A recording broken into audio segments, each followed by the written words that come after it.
Oleh karena itu orang-orang tua kita dulu bilang, kalau lagi sehat ingat-ingat lu bakal sakit nanti.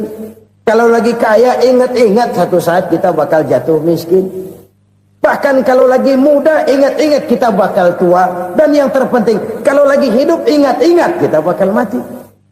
Saudara-saudara kaum muslimin rahimakumullah. Jadi yang kedua yang merupakan perbendaharaan surga, menyembunyikan musibah. Saudara-saudara kaum muslimin rahimakumullah. Hal ketiga yang merupakan perbendaharaan surga adalah wasilatur rahmi. Orang yang suka bersilaturahmi. Sebagaimana yang kita maklum bahwa manusia adalah makhluk yang disebut zon politika. Makhluk sosial yang tidak mungkin hidup sendiri-sendiri. Betapa dan siapapun kita memerlukan orang lain. Bodoh betul manusia kalau tinggal di tengah masyarakat tapi tidak mau bermasyarakat. Merasa hebat sendiri, pintar sendiri, gagah sendiri, kaya sendiri. Mungkin kalau mati juga ngubur sendiri. Jangankan kita di sini, di sorga saja Nabi Adam waktu sendirian bengong melulu, mondar mandir. Allah tegur dam sepi dam. Ya ini kalau bahasa saya. Iya Tuhan sepi ini nggak ada coret-coretan pisan ini. Diciptakan Siti Hawa baru anteng Nabi Adam. Itu di surga. Cobalah. Umpamanya saudara tinggal di Jakarta nih. Kayak bener. Apaan aja di Jakarta punya saudara dah. Jembatan Semanggi ambil. Monas buntel bawa pulang. Hotel-hotel ambil semua. Cuman tinggal di Jakarta sendirian, apa enaknya? Betapa dan siapapun kita perlu orang lain. Tidak ada seorang pun yang bisa memenuhi kebutuhan hidupnya secara sendiri-sendiri. Nah, Islam telah menyelamatkan manusia dari ras diskriminasi, mengikat manusia dengan persaudaraan yang berlandaskan kepada akidah. Karena itu dianjurkan bersilaturahmi.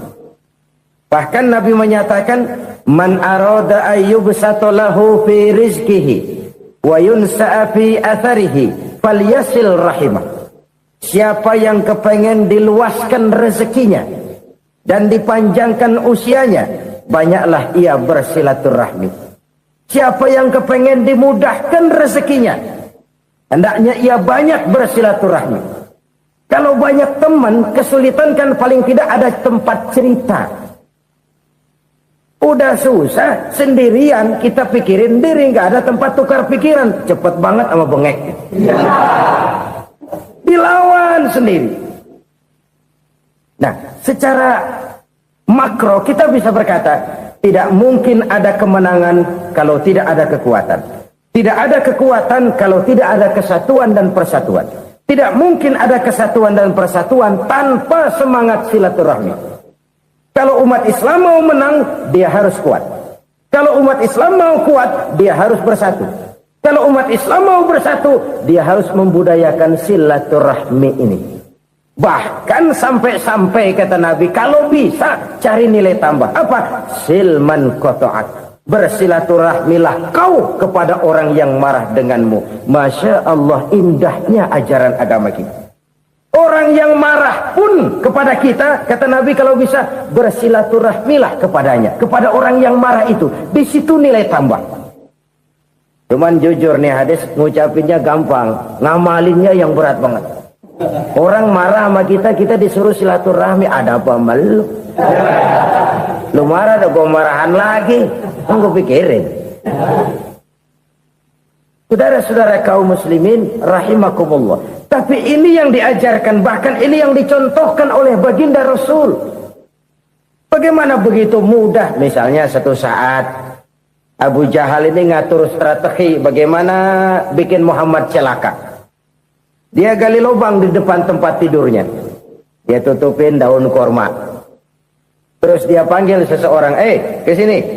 Kasih tahu Muhammad, pamannya sakit keras, minta ditengokin. Berangkat orang ini ke sana. Muhammad, labbaik. Pamanmu sakit keras, dia minta ditengokin. Baik, saya akan datang menjenguk beliau. Berangkatlah Nabi ke rumah Abu Jahal tanpa prasangka apapun. Abu Jahal udah pasang setil, selimut 3 rangkap setengah dipakai, persis kayak orang meriang. Tapi sembari ngintip dari balik selimut, begitu Muhammad buka pintu, nah masuk perangkap nih. Muhammad jalan menuju tempat pembaringan. Makin lama makin dekat, makin lama makin dekat, makin dekat ke lubang yang dipasang oleh Abu Jahal itu. Dalam hati Abu Jahal, terus dah jatuh, mampus dah lo ini. Mampus lo hari ini. Apa yang terjadi? Malaikat Jibril datang. Muhammad, pamanmu cuma pura-pura sakit. Di depan tempat tidurnya ada lubang perangkap supaya kamu jatuh ke situ. Sudah, kamu pulang. Balik kanan Nabi. Sudah hampir jatuh ke lubang, balik kanan, pulang. Bayangin kecewanya Abu Jahal. Muhammad dikit lagi, Muhammad dikit lagi. Enggak paman, saya pulang aja. Emosi bangun dari tempat tidur, enggak sadar kalau lagi pura-pura sakit. Lompat ngejar Nabi, dia lupa dengan lubang yang dia gali. Usrak, nyemplung sendiri ke dalam lubang.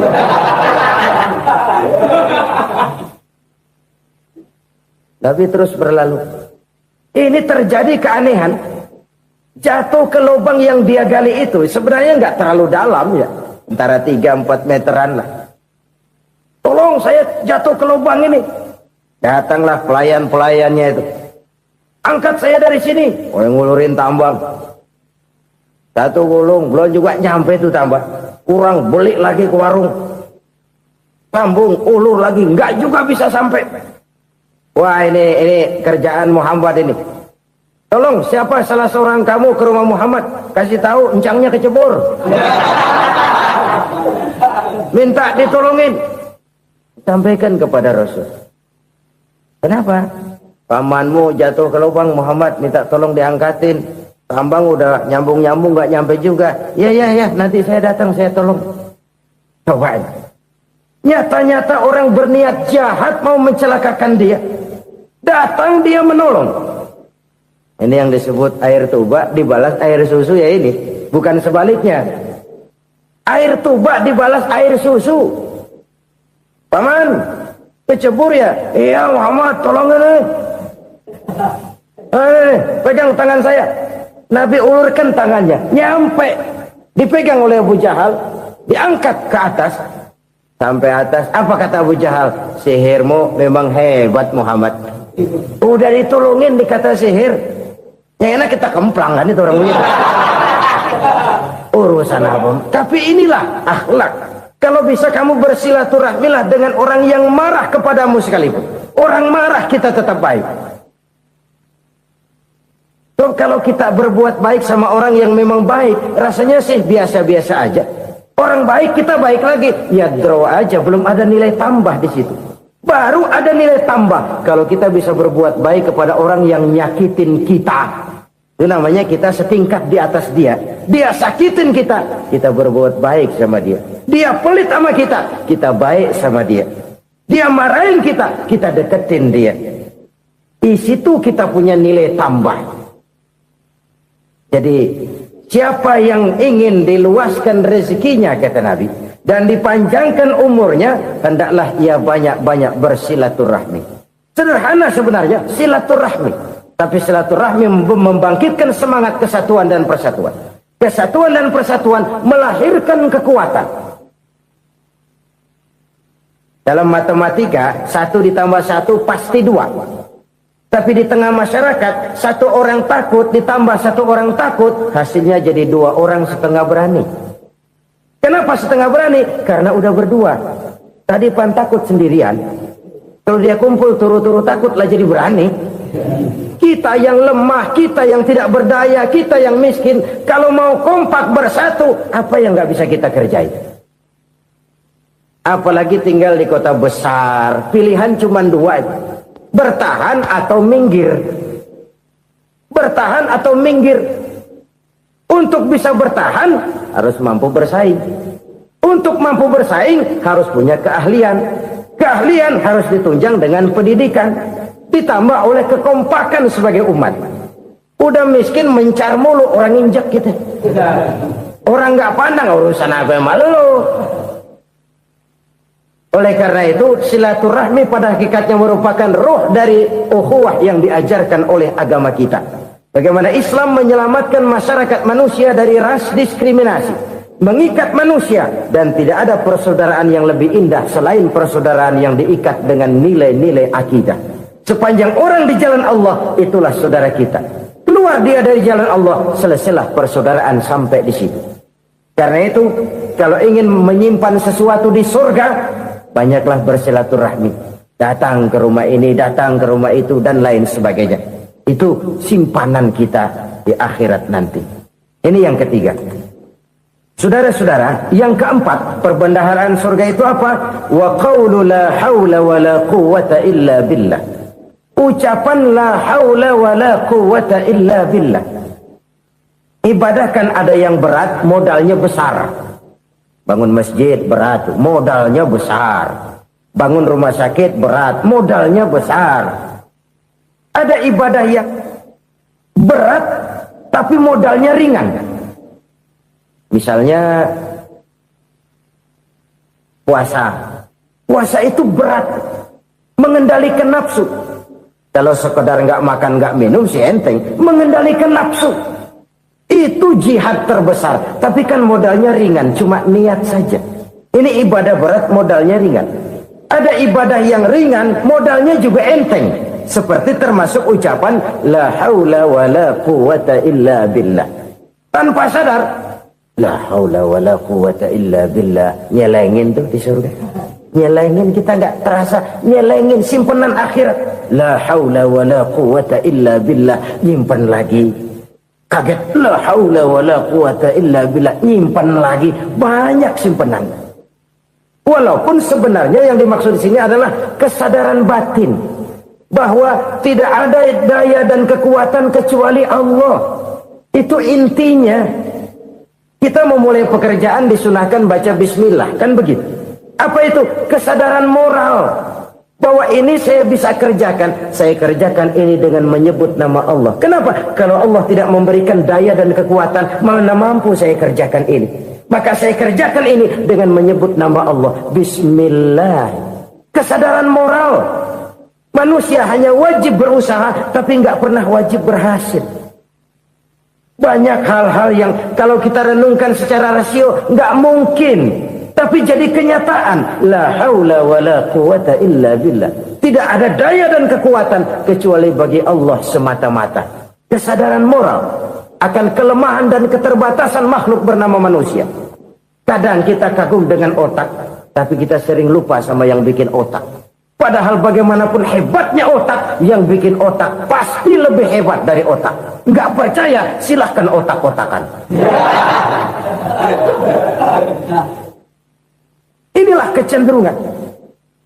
Kita kagum dengan pesawat-pesawat mutakhir, bukan main, besi gede banget terbang itu.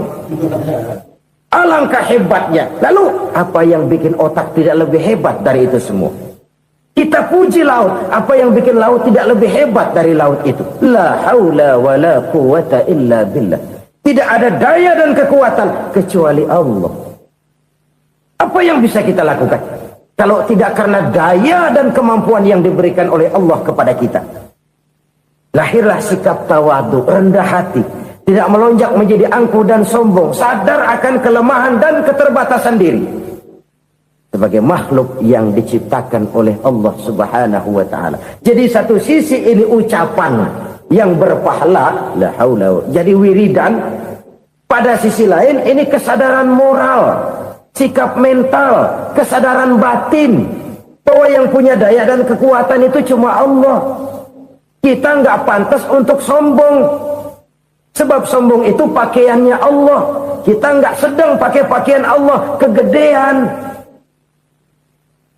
Dan makin kita renungi, makin terbentur. Apa sih yang bisa kita sombongin? Kita mau sombong apa? Kaya, pintar, itu kan semua relatif. Di atas langit masih ada langit lagi. Jadi oleh karenanya, marilah kita menyadari Manusia hanya wajib berusaha, tapi tidak pernah wajib berhasil. Yang berusaha saja tidak wajib berhasil, apalagi yang tidak berusaha. Islam bukan agama orang pemalas yang selesai sholat lalu endelohom, enggelenggem ayem-ayem. Tapi Islam bukan agama orang sombong yang setelah berusaha lalu tidak memerlukan Allah. Kita bisa saja bikin proyeksi, tahun sekian kita bakal panen besar menurut perhitungan otak. Tapi ada kejadian lain. Apa? Tikus ngambek. Habis itu dimakanin tikus, panen gagal. Proyeksi rasional gagal oleh tikus-tikus yang ngambek itu. Bisa saja terjadi. Tahun depan kita panen besar. Urung. Kenapa? Musim panas panjang. Dan sekarang ini koran-koran bikin berita musim mengalami penyelewengan. Bukan cuma manusia yang nyeleweng sekarang. Musim pakai nyeleweng. Mestinya kan musim hujan udah selesai. Masih hujan-hujan juga. Musim. Nah sekarang kita boleh bikin proyeksi. Kita bakal panen besar. Tahu-tahu musim panas panjang. Sawah retak, air kering. Cari teknokrat yang paling botak. Suruh pendekin tuh musim panas. La haula wa la quwata illa billah. Inilah kesadaran moral. Saudara, saya teringat satu saat ada seorang konglomerat. Umurnya ya kira-kira 70-an. Satu saat dia ditanya oleh wartawan, "Pak, umur Bapak berapa sih?" "Ya paling 10 tahun." 10 tahun? 10 tahun? Anak Bapak berapa orang? Aduh. Satu saja? Satu. Harta Bapak berapa? Ya paling-paling bangsa 7 juta kali. 7 juta? Iya. Pak, kenapa Bapak bohongi saya? Bapak punya buku biografi. Koran-koran, majalah-majalah banyak memuat cerita riwayat hidup Bapak. Saya tahu umur Bapak 70. Kenapa bilang cuma 7 tahun? Saya tahu anak Bapak 8. Kenapa cuma bilang 1? Saya tahu harta Bapak miliaran, mungkin triliunan. Pabrik di mana-mana, bank di mana-mana. Kenapa bilang uang Bapak cuma 7 juta? Nah, kata si konglomerat tadi, kamu benar, nak, kamu benar. Umur saya kalau jumlahnya memang 70, nak. Cuman ingat-ingat saya, baru 7 tahun terakhir ini saya sujud. Baru 7 tahun terakhir ini saya berusaha dekat dengan Allah. Saya laksanakan perintahnya, saya jauhi larangannya. 7 tahun inilah rasanya yang ada nilainya di hadapan Allah. Yang 63 tahun matong, kelabu, kelem umur gue. Habis untuk maksiat, untuk munkarat. Maka ketika ditanya tadi, umur saya 7 tahun itu. Oh begitu Pak. Oh iya. Lalu anak Pak. Anak Bapak kan 8. Kenapa bilang cuma 1? Nah, kalau jumlah hitungannya memang anak saya 8. Tapi dari 8 orang ini rasanya cuma 1 nih. Yang bakal jadi buah hati, belahan jantung. Pelanjut cerita, penerus sejarah. Bakal jadi anak soleh yang akan mendoakan saya. Cuma 1 rasanya anak saya nih yang bakal jadi buah hati saya. Besar-besaran saya. Yang akan mendoakan di kubur saya. Yang akan mendoakan di akhirat saya. Yang 7 orang mana? Masya Allah, yang atu tenggeng, yang atu nyekek botol mulu, yang atu nggak karu-karuan. Makanya saya bilang 1 anak saya yang akan bisa mendoakan saya. Oh begitu Pak. Iya. Nah harta Pak, harta Bapak kan triliunan. Pabrik Bapak di mana-mana. Uang Bapak hampir di tiap bank-bank besar. Kenapa bilang cuma 7 juta? Betul kau nak. Harta saya kalau jumlahnya memang miliaran, triliunan mungkin. Tapi yang saya ingat baru 7 juta tuh yang saya belanjakan di jalan Allah. Saya nyumbang masjid, saya santuni yatim piatu, saya bantu pembangunan pesantren, saya bantu pembangunan rumah sakit Islam. Itu yang akan saya bawa pulang ke akhirat, yang 7 juta itu. Yang triliunan itu nanti akan direbutkan oleh anak-anak saya sebagai waris saya. Jadi harta saya 7 juta itu yang bakal nemenin saya di akhirat. Yang akan saya bawa pulang jadi teman saya. Ini merupakan cerminan dari rapuhnya akhlak kita kepada Allah Subhanahu wa ta'ala. Karena usaha saya memang Karena saya peras keringat banting tulang, tentu. Tapi sadarkah kita bahwa sepanjang yang bisa kita lakukan cuma berusaha, peras keringat banting tulang, pergi pagi pulang sore. Tapi bisakah kita memastikan hasil usaha kita? Apalagi yang paling dekat, misalnya saja yang sungguh-sungguh di luar jangkauan kemampuan kita, soal rezeki, soal jodoh, soal maut. Kitakah yang mengatur? Kitakah yang menentukan? Subhanallah. Manusia sungguh tidak berdaya menghadapi 3 hal paling pokok ini. Rezeki, kita cuma bekerja. Kitakah yang menentukan? Tidak. Kita berusaha saja, rezeki belum pasti dapat. Apalagi kalau kita tidak berusaha. Jangan terjebak dalam fatalisme. Belum perang udah nyerah. Emang dasar rezeki datangnya dari Tuhan, nggak usah kerja, dan ntar juga kalau dia datang. Dari mana datangnya? Kerja saja belum tentu dapat rezeki, apalagi kalau tidak kerja. Yang jelas usaha perlu kepastian, itu urusan Allah. Ini akhlak kepada Allah Subhanahu wa ta'ala. Jodoh juga begitu. Kita berusaha, kita berupaya, Allah menghendaki lain jadinya. Maut juga begitu. Siapa sih yang pengen ngadepi maut? Siapa sih yang pengen mati? Siapa sih yang pengen ketemu malaikat Israel? Tidak seorang pun kalau ditanya, kecuali mereka yang putus asa ya. Kalau otaknya masih normal, mau mati mesti belakangan dulu udah dikit. Tapi yang satu itu saudara, kalau dia sudah datang, tenaga mana yang bisa menolak? Kalau dia sudah berkunjung, kekuatan mana yang bisa menghindar? Kalau dia sudah ingin bertemu, kemana kita bisa melarikan diri? Manusia sepanjang yang dia lakukan hanya berusaha, tapi kepastian, ketentuan dari Allah Subhanahu wa ta'ala. Orang yang kufur nikmat, nutupin Allah. Dia merasa rezekinya adalah mutlak peras keringatnya, seolah-olah Allah nggak punya peranan apa-apa di situ. Oh, ini kan saya bisa rumah begini karena saya kerja keras. Oh, ini mobil saya begini saya kerja keras. Peras keringat banting tulang keras.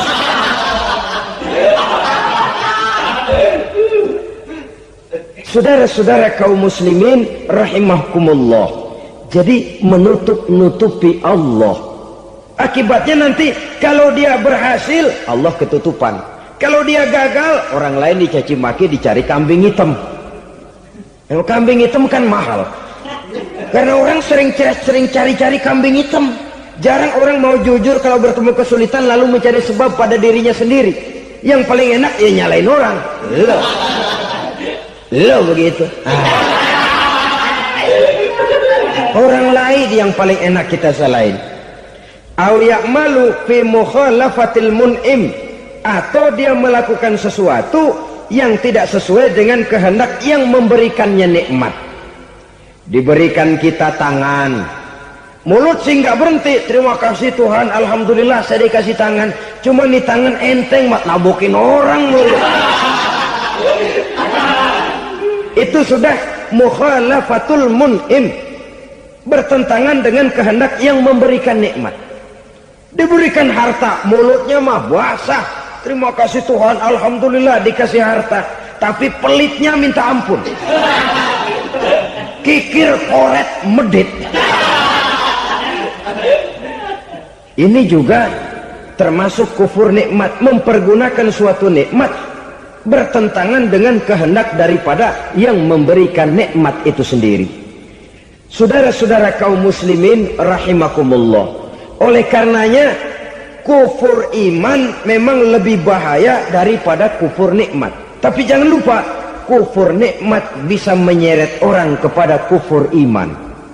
Nah kalau Allah udah dialingin, Tuhan sudah dinomor duain, lama-lama kenapa dia tidak mendewakan dirinya sendiri, mendewakan pangkatnya, mendewa-dewakan otaknya, mendewa-dewakan kemampuannya?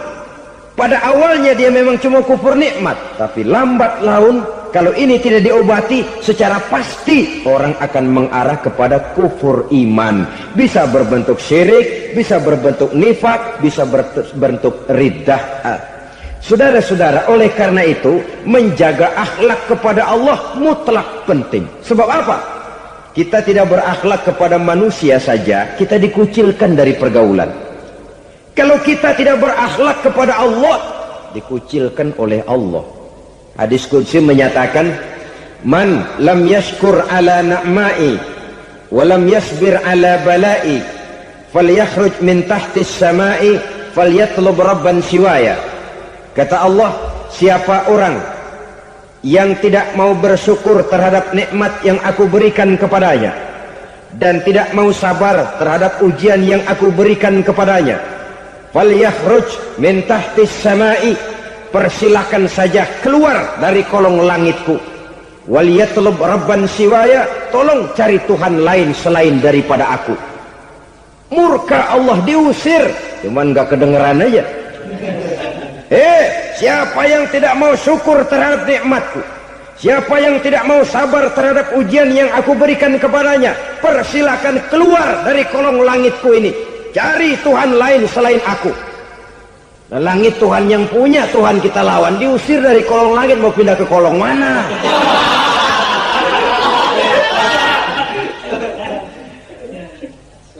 Jadi jangan merasa kufur nikmat kan enteng. Iya, kelihatannya begitu, tidak sebahaya kufur iman.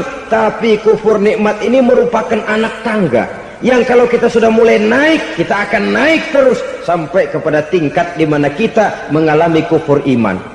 Kalau sudah ke sana, maka akhlak kita kepada Allah terkenalah erosi, terkena polusi, hancur akhlak kepada Allah, dan itulah sumber kesengsaraan abadi. Kalau cuma kita tidak berakhlak kepada manusia, barangkali resikonya cuma kehidupan di dunia ini. Mungkin juga ada kehidupan akhirat. Tapi kalau sudah tidak berakhlak kepada Allah, dunia akhirat kita rugi dan celaka. Maka pada kesempatan ini saya mengajak, marilah jaga baik-baik akhlak kita kepada Allah. Satu kali kita bertauhid, sampai mati kita bertauhid. Satu kali la ilaha illallah, jangan tergelincir lagi kita keluar daripada kalimat itu. Satu kali kita bertuhankan Allah, jangan bertuhan yang lain selain daripada Allah. Jangan sekutukan Allah, jangan samakan Allah dengan sesuatu, jangan mengangkat yang lain sama agungnya dengan Allah. Sebab dengan demikian kita seolah-olah sudah mengotori akhlak kita kepada Allah subhanahu wa ta'ala. Ini berat, saudara-saudara. Ini tidak ringan. Kadang-kadang saya katakan tadi, masalah ekonomi, kadang-kadang persaingan hidup yang makin tajam, di tengah lapangan kerja yang makin sulit, di tengah orang banyak potong kompas. Kalau berpatokan kepada nilai tauhid, la ilaha illallah, tidak ada Tuhan selain Allah, maka saya tidak akan takut kecuali hanya kepada Allah. Saya tidak akan menggantungkan hidup kecuali hanya kepada Allah. Saya tidak akan minta rezeki kecuali hanya kepada Allah. Kadang-kadang situasi yang nekat membuat kita kehilangan keseimbangan, kehilangan pertimbangan, picik pandangan. Akibatnya kita merusak akhlak kepada Allah subhanahu wa ta'ala. Ironinya kan orang sekarang kalau ditanya, lu nyolong ya? Iya. Kok berani? Emang. Lu nggak tahu Tuhan lihat? Tahu. Kok nyolong juga? Biarin. Kalau Tuhan mah lihat, dia kagak ribut. Enggak ribut katanya. Kalau orang lihat, 2 orang saja tahu, geger kelurahan. Ini kan sudah mendustai dirinya sendiri, sudah merusak akhlaknya kepada Allah subhanahu wa ta'ala. Tuhan enggak ribut katanya. Saudara hadirin yang saya hormati, jadi oleh karenanya akhlak kita kepada Allah merupakan basis daripada kehidupan beragama. Kalau itu sudah mulai rapuh, mulai terkena erosi dan polusi, mulai rusak, dikhawatirkan nanti nilai ibadah kita kepada Allah juga akan turut ambruk karenanya. Saudara-saudara kaum muslimin rahimakumullah, tugas yang kedua memperbaiki akhlak manusia kepada sesama manusia. Kita tahu Islam sesuai dengan namanya adalah agama damai. Maka akhlak manusia kepada sesama manusia menempati porsi yang penting dalam kehidupan beragama.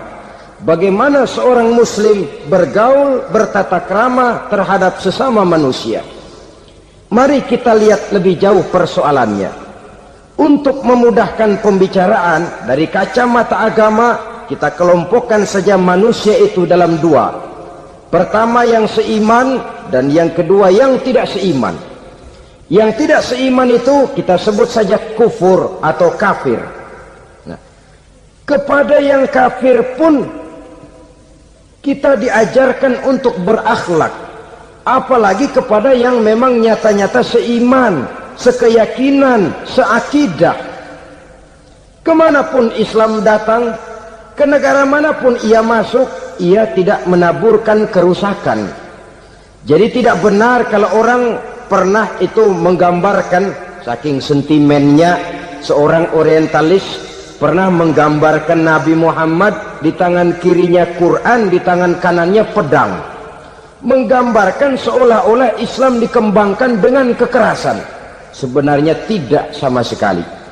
Kalaupun dalam sejarah perkembangan Islam pernah terjadi perang, maka perang dalam Islam sesungguhnya, apabila kita amati sejarahnya, bukan untuk memaksakan agama, karena memang agama tidak bisa dipaksakan, tetapi justru untuk mempertahankan agama dari segala macam hambatan, rintangan, hinaan, dan fitnahan.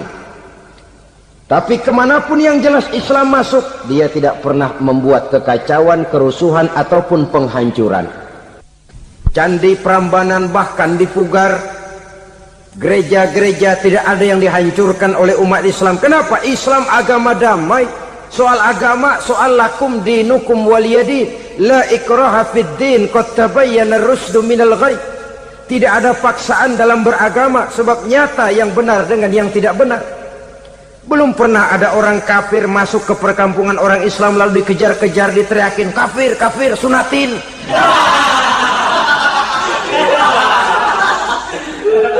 Belum pernah. Kenapa? Islam menghormati orang lain agama. Nah, yang kafir ini macam-macam, saudara. Ada kafir harbi. Nah, ini kafir kerok. Ini kafir yang nyata-nyata memproklamirkan permusuhan kepada umat Islam, nyata-nyata mengganggu ketenangan umat Islam. Kafir yang seperti ini yang boleh diperangi.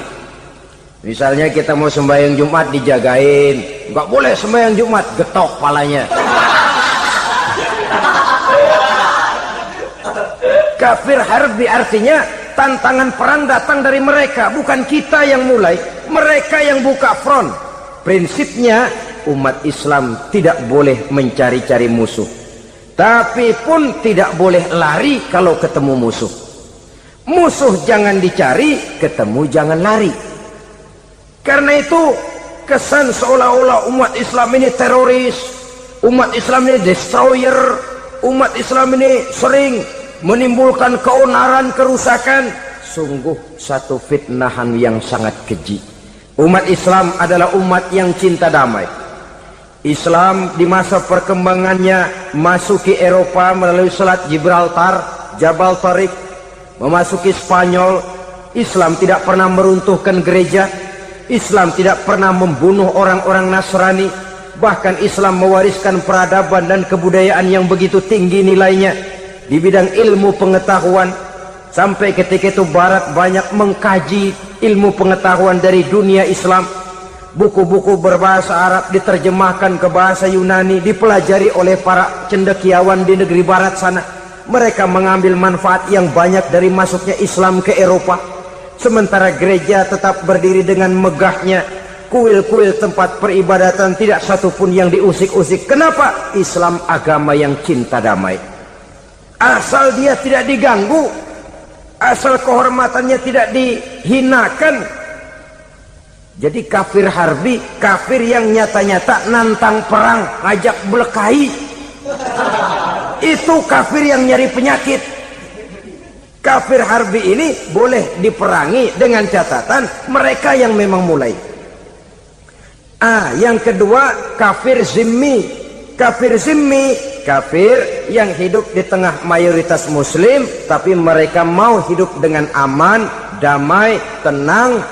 Mereka wajib dilindungi. Bahkan Nabi pernah memberikan satu jaminan, man azazimiyan faqad azani. Siapa yang mengganggu orang kafir zimmi sama saja dengan mengganggu saya. Kehormatannya dijaga, harta bendanya dilindungi, anak istrinya pun dilindungi. Dan ini jadi kenyataan. Saudara bisa lihat di negara-negara yang mayoritas penduduknya beragama Islam, orang-orang kafir di luar Islam hidup dengan tenang, aman, damai. Di Saudi Arabia, di luar tanah haram, di luar Mekah dan Madinah, banyak orang-orang kafir mencari nafkah. Mereka tenang, aman, dilindungi undang-undang. Begitu di Mesir, begitu di negara Indonesia yang berdasarkan Pancasila ini. Kehidupan beragama menimbulkan gairah, rukun, tenang, aman, damai, sepanjang tidak saling ganggu, tidak saling usik, menghargai orang yang sudah beragama, tidak menjadikan penganut suatu agama sebagai sasaran dari dakwah agama lainnya. Saudara-saudara kaum muslimin rahimakumullah. Jadi memang oleh Al-Quran kita dianjurkan asidda alal kuffar ruhama bainahum. Tegas kepada orang kafir, kasih sayang kepada sesama muslim. Tapi tegas bukanlah berarti marah-marahan, bukan berarti musuh-musuhan, bukan ngajaki perang. Tegas dalam arti punya garis tentang kehidupan beragama, lakum dinukum waliyadin.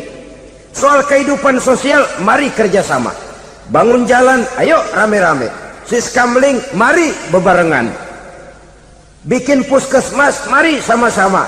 Tapi kalau sudah soal agama, itu tidak perlu ada toleransi agama. Yang perlu toleransi antar umat beragama. Kalau umatnya mau kerjasama silakan, tapi tidak menyangkut soal ibadah. Jangan kerjasama di bidang ibadah. Itu kerjasama yang salah pasang, saudara-saudara. Sehingga dengan demikian toleransi adalah menyangkut kehidupan antar umat beragama. Sedangkan agama sendiri punya kapling yang nyata. Sehingga dengan demikian tegas kepada orang kafir dalam arti kita punya satu kepribadian. Tidak ngambang. Enggak, lalu kalau ditanya orang, sebenarnya agama lu apa sih? Ah, gua mah gimana musimnya aja. Agama pakai musim kayak rambutan. Akhirnya ya begitu, musim-musiman. Ke masjid kelihatan, ke gereja hayo, ke candi nongol, ke apa? Bingung malaikat bagaimana nyatetnya nih bocah ini. Di mana aja ada. Kita punya satu kepribadian. Saya muslim dan garis saya ini, lakum dinukum waliyadin. Bagi Tuhan persilakan agama Tuhan, bagi kami agama kami. Kami hormati Tuhan, Tuhan hormat kepada kami. Tapi soal agama, kaplingnya jelas. Kerjasama, mari urusan muamalah, bidang sosial. Yuk kita siskamling sama-sama dengan orang lain agama. Mari jaga kerukunan, kesatuan, persatuan, kekompakan. Perbaiki jalan yang rusak, mari sama-sama. Mendandani jembatan yang runtuh, mari sama-sama. Tapi sembahyang, kaplingnya lain-lain. Sebab Nabi juga dulu pernah ditawarkan begitu loh sama kafir jahiliyah dulu, Quraisy itu. Sudah Muhammad, sekarang begini saja, kita join aja daripada marah-marahan. Hari ini saya oke menyembah Tuhanmu Allah, besok gantian kamu menyembah Tuhan kita Latta, Uzza, Manat dan Hubal. Turun, qul ya ayyuhal kafirun la a'budu ma ta'budun. Soal ibadah kaplingnya jelas, tidak boleh dicampur adukkan. Saudara-saudara, adapun maunah, keistimewaan yang diberikan Allah kepada hamba-hambanya yang belum sampai kepada tingkat wali. Tapi orang itu lebih banyak kebaikannya daripada kesalahannya. Umpamanya, saudara jalan bertiga di pinggir jalan. Saudara ada pada posisi di tengah, lalu bertiga ini ketabrak mobil. Menurut perhitungan saudara mati lebih dahulu. Tapi terjadi hal yang aneh, dua teman saudara mati, saudara malah cuma luka dan lecet sedikit saja. Apa itu? Kalau kita lebih banyak kebaikannya daripada kesalahannya, itu yang dinamakan ma'unah, pertolongan yang diberikan Allah kepada hamba-hambanya yang lebih banyak kebaikannya daripada kesalahannya. Sedangkan yang dinamakan irhas, kejadian luar biasa pada diri seseorang pada waktu dia masih kecil, yang menunjukkan tanda-tanda keistimewaannya. Itu umumnya pada para nabi pada usia kecilnya sudah ada irhas, tanda-tanda istimewa. Jelas baik mukjizat, karomah, maunah maupun irhas berbeda dengan sihir. Sihir ini jelas saja merupakan bantuan dan persekutuan antara manusia dengan setan. Padahal setan, kata Allah dalam Al-Quran, innahu lakum aduwwum mubin, sesungguhnya setan bagi kamu adalah musuh yang sangat jelas. Saudara-saudara kaum muslimin rahimakumullah, di zaman sekarang dalam menghadapi beban kehidupan yang makin pelik, menghadapi stres yang tidak kunjung selesai, menghadapi persoalan-persoalan yang teramat berat, orang sering mencari jalan keluar kepada hal-hal yang menurut pendapatnya bisa meringankan beban moralnya itu. Pergilah dia mencari sesuatu yang dapat meringankan bebannya.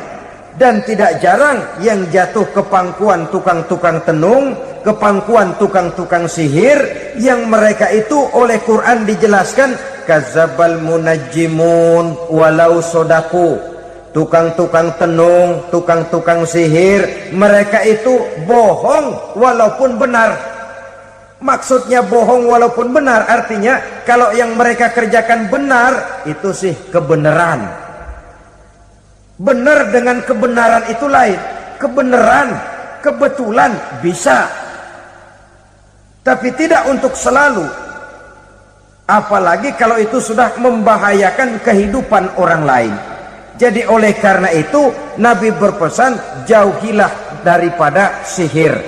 Kalau sudah jauhilah dari sihir, artinya ya jauhilah daripada mempelajarinya, jauhilah daripada bergaul dengan orang-orang yang ahli di bidang itu, karena dari pergaulan segalanya bisa menular. Ini merupakan cerminan dari rapuhnya akhlak kita kepada Allah Subhanahu wa taala. Karena usaha saya memang, karena saya peras keringat banting tulang, tentu. Tapi sadarkah kita bahwa sepanjang yang bisa kita lakukan cuma berusaha, peras keringat banting tulang, pergi pagi pulang sore.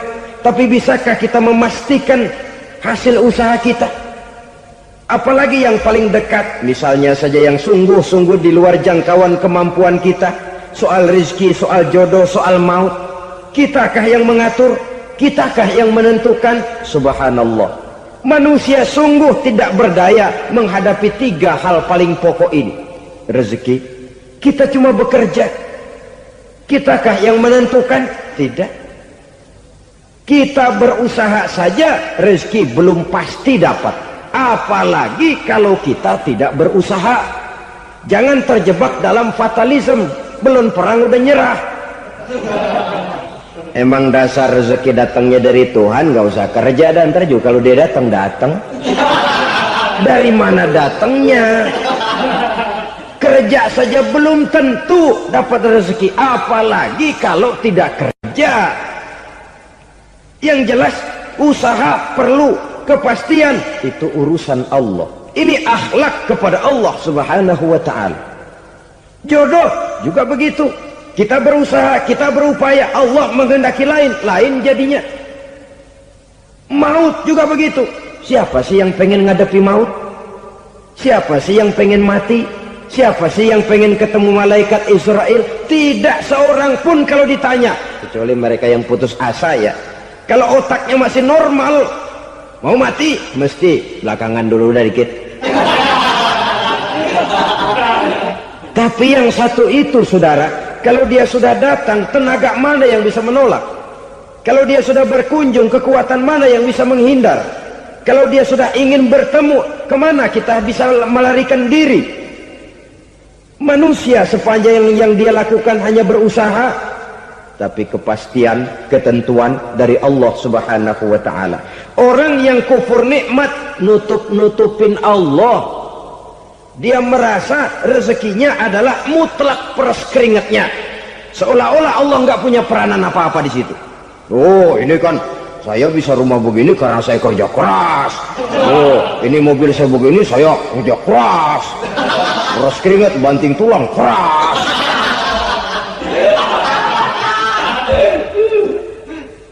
Saudara-saudara kaum muslimin rahimahkumullah. Jadi menutup-nutupi Allah. Akibatnya nanti kalau dia berhasil, Allah ketutupan. Kalau dia gagal, orang lain dicaci maki, dicari kambing hitam. Yang kambing hitam kan mahal. Karena orang sering cari-cari kambing hitam. Jarang orang mau jujur kalau bertemu kesulitan lalu mencari sebab pada dirinya sendiri. Yang paling enak ya nyalain orang. Lo begitu. Orang lain yang paling enak kita salahin. Aw ya'malu fi mukhalafatil mun'im, atau dia melakukan sesuatu yang tidak sesuai dengan kehendak yang memberikannya nikmat. Diberikan kita tangan, mulut sih nggak berhenti, terima kasih Tuhan, alhamdulillah saya dikasih tangan. Cuma nih tangan enteng mat nabokin orang mulut. Itu sudah mukhalafatul mun'im, bertentangan dengan kehendak yang memberikan nikmat.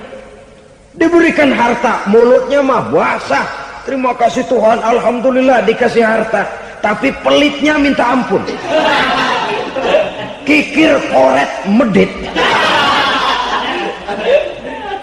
Ini juga termasuk kufur nikmat, mempergunakan suatu nikmat bertentangan dengan kehendak daripada yang memberikan nikmat itu sendiri. Saudara-saudara kaum muslimin rahimakumullah, oleh karenanya kufur iman memang lebih bahaya daripada kufur nikmat. Tapi jangan lupa, kufur nikmat bisa menyeret orang kepada kufur iman.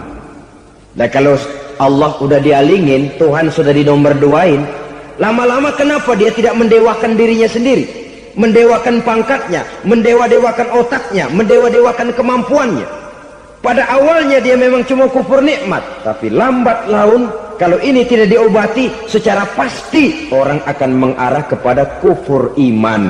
Bisa berbentuk syirik, bisa berbentuk nifak, bisa berbentuk riddah. Saudara-saudara, oleh karena itu menjaga akhlak kepada Allah mutlak penting. Sebab apa? Kita tidak berakhlak kepada manusia saja, kita dikucilkan dari pergaulan. Kalau kita tidak berakhlak kepada Allah, dikucilkan oleh Allah. Hadis qudsi menyatakan, man lam yashkur ala na'mai wa lam yasbir ala balai falyakhruj min tahtis samai falyatlub rabban siwaya. Kata Allah, siapa orang yang tidak mau bersyukur terhadap nikmat yang aku berikan kepadanya dan tidak mau sabar terhadap ujian yang aku berikan kepadanya, falyakhruj min tahtis samai, persilahkan saja keluar dari kolong langitku, waliyatlub rabban siwaya, tolong cari Tuhan lain selain daripada aku. Murka Allah, diusir, cuman gak kedengeran aja. Siapa yang tidak mau syukur terhadap nikmatku, siapa yang tidak mau sabar terhadap ujian yang aku berikan kepadanya, persilahkan keluar dari kolong langitku ini, cari Tuhan lain selain aku. Nah, langit Tuhan yang punya, Tuhan kita lawan, diusir dari kolong langit, mau pindah ke kolong mana?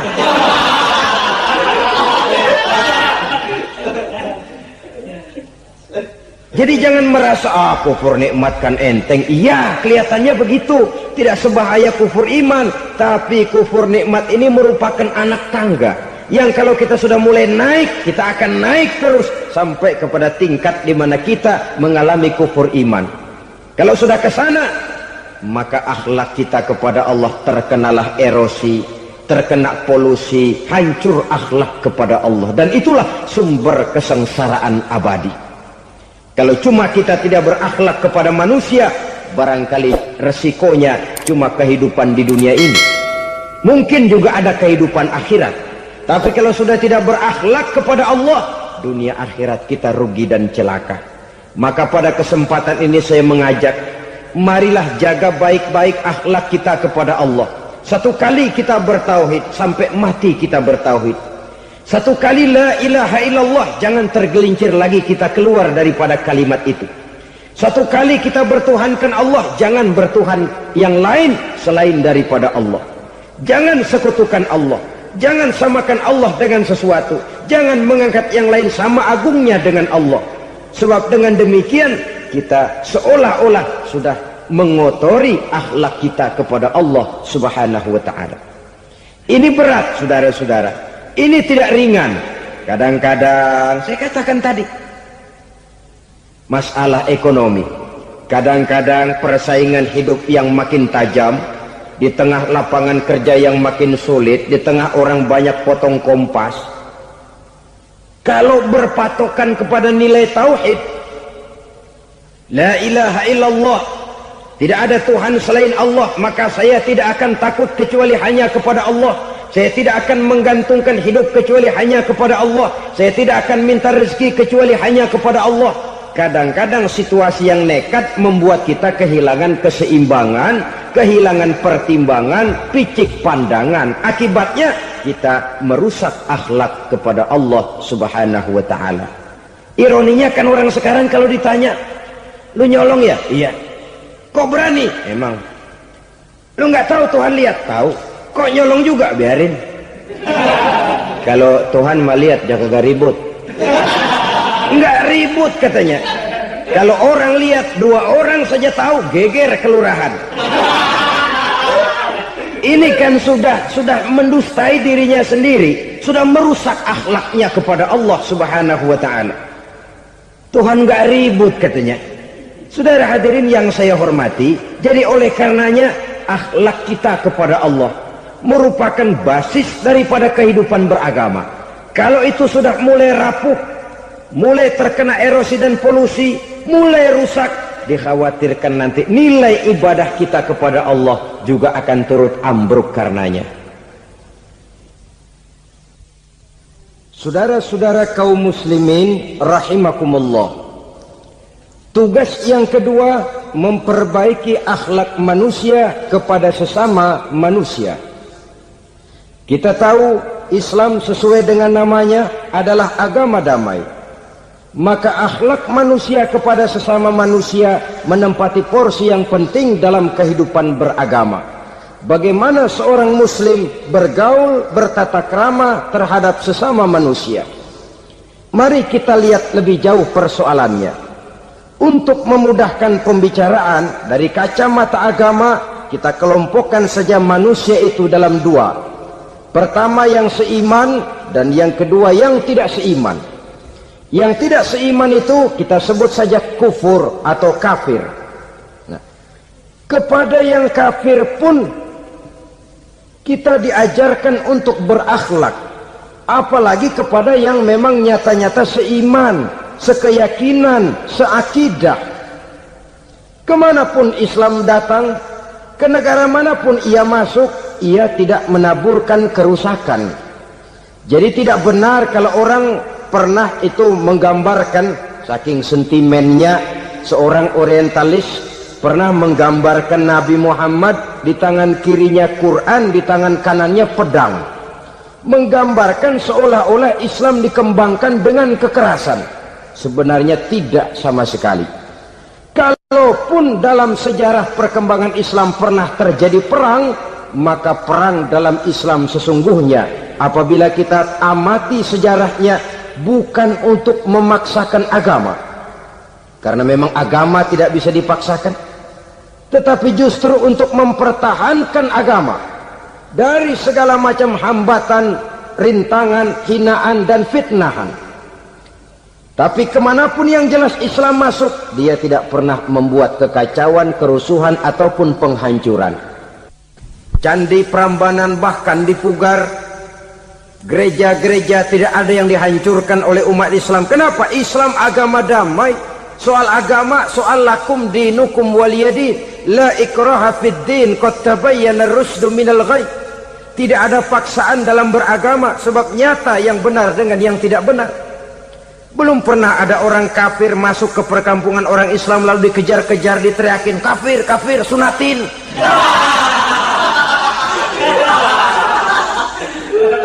Belum pernah. Kenapa? Islam menghormati orang lain agama. Nah, yang kafir ini macam-macam, saudara. Ada kafir harbi. Nah, ini kafir kerok. Ini kafir yang nyata-nyata memproklamirkan permusuhan kepada umat Islam. Nyata-nyata mengganggu ketenangan umat Islam. Kafir yang seperti ini yang boleh diperangi. Misalnya kita mau sembahyang Jumat dijagain. Nggak boleh sembahyang Jumat, getok palanya. Kafir harbi artinya tantangan perang datang dari mereka, bukan kita yang mulai. Mereka yang buka front. Prinsipnya umat Islam tidak boleh mencari-cari musuh, tapi pun tidak boleh lari kalau ketemu musuh. Musuh jangan dicari, ketemu jangan lari. Karena itu kesan seolah-olah umat Islam ini teroris, umat Islam ini destroyer, umat Islam ini sering menimbulkan keonaran, kerusakan. Sungguh satu fitnahan yang sangat keji. Umat Islam adalah umat yang cinta damai. Islam di masa perkembangannya masuki Eropa melalui Selat Gibraltar, Jabal Tariq, memasuki Spanyol. Islam tidak pernah meruntuhkan gereja. Islam tidak pernah membunuh orang-orang Nasrani. Bahkan Islam mewariskan peradaban dan kebudayaan yang begitu tinggi nilainya di bidang ilmu pengetahuan. Sampai ketika itu Barat banyak mengkaji ilmu pengetahuan dari dunia Islam. Buku-buku berbahasa Arab diterjemahkan ke bahasa Yunani, dipelajari oleh para cendekiawan di negeri Barat sana. Mereka mengambil manfaat yang banyak dari masuknya Islam ke Eropa. Sementara gereja tetap berdiri dengan megahnya. Kuil-kuil tempat peribadatan tidak satupun yang diusik-usik. Kenapa? Islam agama yang cinta damai. Asal dia tidak diganggu, asal kehormatannya tidak dihinakan. Jadi kafir harbi, kafir yang nyata-nyata nantang perang, ngajak berkelahi. Itu kafir yang nyari penyakit. Kafir harbi ini boleh diperangi dengan catatan mereka yang memang mulai. Yang kedua kafir zimmi. Kafir zimmi, kafir yang hidup di tengah mayoritas muslim, tapi mereka mau hidup dengan aman, damai, tenang. Mereka wajib dilindungi. Bahkan Nabi pernah memberikan satu jaminan, man azazimmiyan faqad azani. Siapa yang mengganggu orang kafir zimmi sama saja dengan mengganggu saya. Kehormatannya dijaga, harta bendanya dilindungi, anak istrinya pun dilindungi. Dan ini jadi kenyataan. Saudara bisa lihat di negara-negara yang mayoritas penduduknya beragama Islam, orang-orang kafir di luar Islam hidup dengan tenang, aman, damai. Di Saudi Arabia, di luar tanah haram, di luar Mekah dan Madinah, banyak orang-orang kafir mencari nafkah. Mereka tenang, aman, dilindungi undang-undang. Begitu di Mesir, begitu di negara Indonesia yang berdasarkan Pancasila ini. Kehidupan beragama menimbulkan gairah, rukun, tenang, aman, damai, sepanjang tidak saling ganggu, tidak saling usik, menghargai orang yang sudah beragama, tidak menjadikan penganut suatu agama sebagai sasaran dari dakwah agama lainnya. Saudara-saudara kaum muslimin rahimakumullah. Jadi memang oleh Al-Quran kita dianjurkan asidda alal kuffar ruhama bainahum. Tegas kepada orang kafir, kasih sayang kepada sesama muslim. Tapi tegas bukanlah berarti marah-marahan, bukan berarti musuh-musuhan, bukan ngajaki perang. Tegas dalam arti punya garis tentang kehidupan beragama, lakum dinukum waliyadin. Soal kehidupan sosial, mari kerjasama. Bangun jalan, ayo rame-rame. Siskamling, mari bebarengan. Bikin puskesmas, mari sama-sama. Tapi kalau sudah soal agama, itu tidak perlu ada toleransi agama. Yang perlu toleransi antar umat beragama. Kalau umatnya mau kerjasama silakan, tapi tidak menyangkut soal ibadah. Jangan kerjasama di bidang ibadah. Itu kerjasama yang salah pasang, saudara-saudara. Sehingga dengan demikian toleransi adalah menyangkut kehidupan antar umat beragama. Sedangkan agama sendiri punya coupling yang nyata. Sehingga dengan demikian tegas kepada orang kafir dalam arti kita punya satu kepribadian, tidak ngambang. Enggak, lalu kalau ditanya orang, sebenarnya agama lu apa sih? Ah, gua mah gimana musimnya aja. Agama pakai musim kayak rambutan. Akhirnya ya begitu, musim-musiman. Ke masjid kelihatan, ke gereja hayo, ke candi nongol, ke apa? Bingung malaikat bagaimana nyatetnya nih bocah ini. Di mana aja ada. Kita punya satu kepribadian. Saya muslim dan garis saya ini, lakum dinukum waliyadin. Bagi Tuhan persilakan agama Tuhan, bagi kami agama kami. Kami hormati Tuhan, Tuhan hormat kepada kami. Tapi soal agama, couplingnya jelas. Kerjasama, mari urusan muamalah, bidang sosial. Yuk kita sistemling sama-sama dengan orang lain agama. Mari jaga kerukunan, kesatuan, persatuan, kekompakan. Perbaiki jalan yang rusak, mari sama-sama. Mendandani jembatan yang runtuh, mari sama-sama. Tapi sembahyang, couplingnya lain-lain. Sebab Nabi juga dulu pernah ditawarkan begitu loh sama kafir jahiliyah dulu, Quraisy itu. Sudah Muhammad, sekarang begini saja, kita join aja daripada marah-marahan. Hari ini saya oke, menyembah Tuhanmu Allah. Besok gantian kamu menyembah Tuhan kita, Latta, Uzza, Manat dan Hubal. Turun, qul ya ayyuhal kafirun la a'budu ma ta'budun. Soal ibadah couplingnya jelas, tidak boleh dicampur adukkan. Oleh karena itu orang-orang tua kita dulu bilang, kalau lagi sehat ingat-ingat lu bakal sakit nanti. Kalau lagi kaya ingat-ingat satu saat kita bakal jatuh miskin. Bahkan kalau lagi muda ingat-ingat kita bakal tua. Dan yang terpenting kalau lagi hidup ingat-ingat kita bakal mati. Saudara-saudara kaum muslimin rahimakumullah. Jadi yang kedua yang merupakan perbendaharaan surga, menyembunyikan musibah. Saudara-saudara kaum muslimin rahimakumullah. Hal ketiga yang merupakan perbendaharaan surga adalah wasilatur rahmi. Orang yang suka bersilaturahmi. Sebagaimana yang kita maklum bahwa manusia adalah makhluk yang disebut zon politika. Makhluk sosial yang tidak mungkin hidup sendiri-sendiri. Betapa dan siapapun kita memerlukan orang lain. Bodoh betul manusia kalau tinggal di tengah masyarakat tapi tidak mau bermasyarakat. Merasa hebat sendiri, pinter sendiri, gagah sendiri, kaya sendiri. Mungkin kalau mati juga ngubur sendiri. Jangankan kita di sini, di sorga saja Nabi Adam waktu sendirian bengong melulu, mondar mandir. Allah tegur dam sepi dam. Ya ini kalau bahasa saya. Iya Tuhan, sepi ini nggak ada coret-corekan pisan ini.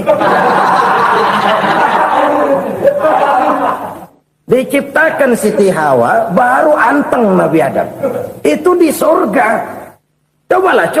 Umpamanya saudara tinggal di Jakarta nih. Kaya bener. Apaan aja di Jakarta punya saudara dah. Jembatan Semanggi ambil. Monas, Buntel bawa pulang. Hotel-hotel ambil semua. Cuman tinggal di Jakarta sendirian, apa enaknya? Betapa dan siapapun kita perlu orang lain. Tidak ada seorang pun yang bisa memenuhi kebutuhan hidupnya secara sendiri-sendiri. Nah, Islam telah menyelamatkan manusia dari ras diskriminasi. Mengikat manusia dengan persaudaraan yang berlandaskan kepada akidah. Karena itu dianjurkan bersilaturahmi. Bahkan Nabi menyatakan, man arada ayyubsata lahu fi rizqihi wa yunsa'a fi atharihi falyasil rahimah. Siapa yang kepengen diluaskan rezekinya dan dipanjangkan usianya, banyaklah ia bersilaturahmi. Siapa yang kepengen dimudahkan rezekinya, hendaknya ia banyak bersilaturahmi. Kalau banyak teman, kesulitan kan paling tidak ada tempat cerita. Udah susah, sendirian, kita pikirin diri, nggak ada tempat tukar pikiran. Cepet banget sama bengek. Dilawan sendiri. Nah, secara makro kita bisa berkata, tidak mungkin ada kemenangan kalau tidak ada kekuatan. Tidak ada kekuatan kalau tidak ada kesatuan dan persatuan. Tidak mungkin ada kesatuan dan persatuan tanpa semangat silaturahmi. Kalau umat Islam mau menang, dia harus kuat. Kalau umat Islam mau kuat, dia harus bersatu. Kalau umat Islam mau bersatu, dia harus membudayakan silaturahmi ini. Bahkan sampai-sampai kata Nabi, kalau bisa cari nilai tambah. Apa? Silman qata'at. Bersilaturahmilah kau kepada orang yang marah denganmu. Masya Allah, indahnya ajaran agama kita. Orang yang marah pun kepada kita, kata Nabi, kalau bisa bersilaturahmilah kepadanya, kepada orang yang marah itu. Di situ nilai tambah. Cuman jujur nih hadis, ngucapinnya gampang, ngamalinnya yang berat banget. Orang marah sama kita, kita disuruh silaturahmi. Ada apa malu? Lu marah, ada gua marahan lagi. Tunggu pikirin. Saudara-saudara kaum muslimin rahimakumullah. Tapi ini yang diajarkan, bahkan ini yang dicontohkan oleh baginda Rasul. Bagaimana begitu mudah? Misalnya satu saat Abu Jahal ini ngatur strategi bagaimana bikin Muhammad celaka. Dia gali lubang di depan tempat tidurnya. Dia tutupin daun korma. Terus dia panggil seseorang, ke sini. Kasih tahu Muhammad, pamannya sakit keras, minta ditengokin. Berangkat orang ini ke sana. Muhammad, labbaik. Pamanmu sakit keras, dia minta ditengokin. Baik, saya akan datang menjenguk beliau. Berangkatlah Nabi ke rumah Abu Jahal tanpa prasangka apapun. Abu Jahal udah pasang setil, selimut 3 rangkap setengah dia pakai, persis kayak orang meriang. Tapi sembari ngintip dari balik selimut, begitu Muhammad buka pintu, nah masuk perangkap nih. Muhammad jalan menuju tempat pembaringan. Makin lama makin dekat, makin lama makin dekat, makin dekat ke lubang yang dipasang oleh Abu Jahal itu. Dalam hati Abu Jahal, terus dah jatuh, mampus dah lo ini. Mampus lo hari ini nih. Apa yang terjadi?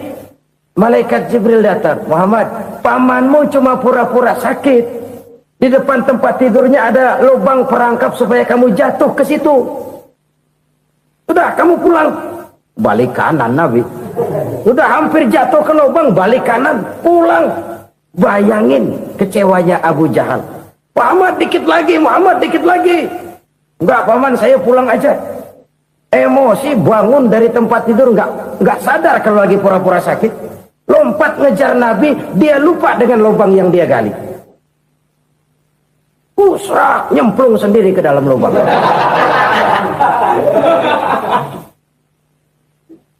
Nabi terus berlalu. Ini terjadi keanehan. Jatuh ke lubang yang dia gali itu sebenarnya nggak terlalu dalam ya, antara 3-4 meteran lah. Tolong, saya jatuh ke lubang ini. Datanglah pelayan-pelayannya itu. Angkat saya dari sini. Oh, yang ngulurin tambang. Satu gulung, belum juga nyampe itu tambang. Kurang, beli lagi ke warung. Sambung, ulur lagi, nggak juga bisa sampai. Wah, ini kerjaan Muhammad ini. Tolong, siapa salah seorang kamu ke rumah Muhammad, kasih tahu encangnya kecebur. Minta ditolongin. Sampaikan kepada Rasul. Kenapa? Pamanmu jatuh ke lubang, Muhammad minta tolong diangkatin. Tambang udah nyambung-nyambung nggak nyampe juga. Ya, nanti saya datang, saya tolong. Coba. Nyata-nyata orang berniat jahat mau mencelakakan dia. Datang dia menolong. Ini yang disebut air tuba dibalas air susu ya ini. Bukan sebaliknya. Air tuba dibalas air susu. Paman, kecebur ya? Iya Muhammad, tolong ini. Pegang tangan saya. Nabi ulurkan tangannya. Nyampe. Dipegang oleh Abu Jahal, diangkat ke atas. Sampai atas, apa kata Abu Jahal? Sihirmu memang hebat Muhammad. Udah ditolongin dikata sihir. Yang enak kita kemplang kan itu orang begitu. Urusan apa? Tapi inilah akhlak. Kalau bisa kamu bersilaturahmilah dengan orang yang marah kepadamu sekalipun. Orang marah kita tetap baik. So, kalau kita berbuat baik sama orang yang memang baik, rasanya sih biasa-biasa aja. Orang baik kita baik lagi, ya draw aja, belum ada nilai tambah di situ. Baru ada nilai tambah kalau kita bisa berbuat baik kepada orang yang nyakitin kita. Itu namanya kita setingkat di atas dia. Dia sakitin kita, kita berbuat baik sama dia. Dia pelit sama kita, kita baik sama dia. Dia marahin kita, kita deketin dia. Di situ kita punya nilai tambah. Jadi siapa yang ingin diluaskan rezekinya, kata Nabi, dan dipanjangkan umurnya, hendaklah ia banyak-banyak bersilaturahmi. Sederhana sebenarnya silaturahmi, tapi silaturahmi membangkitkan semangat kesatuan dan persatuan. Kesatuan dan persatuan melahirkan kekuatan. Dalam matematika 1 ditambah 1 pasti 2. Tapi di tengah masyarakat, 1 orang takut ditambah 1 orang takut, hasilnya jadi 2 orang setengah berani. Kenapa setengah berani? Karena udah berdua. Tadi pan takut sendirian. Kalau dia kumpul turu-turu takutlah jadi berani. Kita yang lemah, kita yang tidak berdaya, kita yang miskin, kalau mau kompak bersatu, apa yang nggak bisa kita kerjain? Apalagi tinggal di kota besar, pilihan cuma 2. Bertahan atau minggir. Bertahan atau minggir. Untuk bisa bertahan harus mampu bersaing. Untuk mampu bersaing harus punya keahlian. Keahlian harus ditunjang dengan pendidikan, ditambah oleh kekompakan sebagai umat. Udah miskin mencar mulu, orang injak kita. Orang nggak pandang urusan apa malu. Oleh karena itu, silaturahmi pada hakikatnya merupakan roh dari ukhuwah yang diajarkan oleh agama kita. Bagaimana Islam menyelamatkan masyarakat manusia dari ras diskriminasi, mengikat manusia, dan tidak ada persaudaraan yang lebih indah selain persaudaraan yang diikat dengan nilai-nilai akidah. Sepanjang orang di jalan Allah, itulah saudara kita. Keluar dia dari jalan Allah, selesailah persaudaraan sampai di situ. Karena itu, kalau ingin menyimpan sesuatu di surga, banyaklah bersilaturahmi. Datang ke rumah ini, datang ke rumah itu, dan lain sebagainya.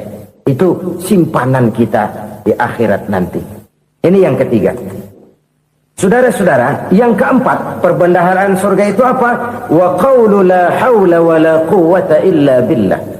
Ucapan la hawla wa la quwwata illa billah. Ibadah kan ada yang berat, modalnya besar. Bangun masjid berat, modalnya besar. Bangun rumah sakit berat, modalnya besar. Ada ibadah yang berat, tapi modalnya ringan. Misalnya puasa. Puasa itu berat, mengendalikan nafsu. Kalau sekedar nggak makan nggak minum sih enteng, mengendalikan nafsu. Itu jihad terbesar, tapi kan modalnya ringan, cuma niat saja. Ini ibadah berat, modalnya ringan. Ada ibadah yang ringan, modalnya juga enteng. Seperti termasuk ucapan la haula wa la quwwata illa billah. Tanpa sadar, la haula wa la quwwata illa billah. Nyelengin tuh di surga. Nyelengin, kita nggak terasa. Nyelengin simpenan akhirat. La haula wa la quwwata illa billah. Nyimpan lagi. Kaget, la haula wa la quwwata illa billah, nyimpan lagi, banyak simpanan. Walaupun sebenarnya yang dimaksud di sini adalah kesadaran batin bahwa tidak ada daya dan kekuatan kecuali Allah. Itu intinya. Kita memulai pekerjaan disunahkan baca bismillah, kan begitu. Apa itu? Kesadaran moral. Bahwa ini saya bisa kerjakan. Saya kerjakan ini dengan menyebut nama Allah. Kenapa? Kalau Allah tidak memberikan daya dan kekuatan, mana mampu saya kerjakan ini. Maka saya kerjakan ini dengan menyebut nama Allah. Bismillah. Kesadaran moral. Manusia hanya wajib berusaha, tapi nggak pernah wajib berhasil. Banyak hal-hal yang kalau kita renungkan secara rasio nggak mungkin, tapi jadi kenyataan. La haula wala quwata illa billah. Tidak ada daya dan kekuatan kecuali bagi Allah semata-mata. Kesadaran moral akan kelemahan dan keterbatasan makhluk bernama manusia. Kadang kita kagum dengan otak, tapi kita sering lupa sama yang bikin otak. Padahal bagaimanapun hebatnya otak, yang bikin otak pasti lebih hebat dari otak. Nggak percaya, silahkan otak-otakan. Inilah kecenderungan. Kita kagum dengan pesawat-pesawat mutakhir, bukan main besi gede banget terbang itu. Alangkah hebatnya. Lalu apa yang bikin otak tidak lebih hebat dari itu semua? Kita puji laut, apa yang bikin laut tidak lebih hebat dari laut itu? La haula wala quwata illa billah. Tidak ada daya dan kekuatan kecuali Allah. Apa yang bisa kita lakukan kalau tidak karena daya dan kemampuan yang diberikan oleh Allah kepada kita?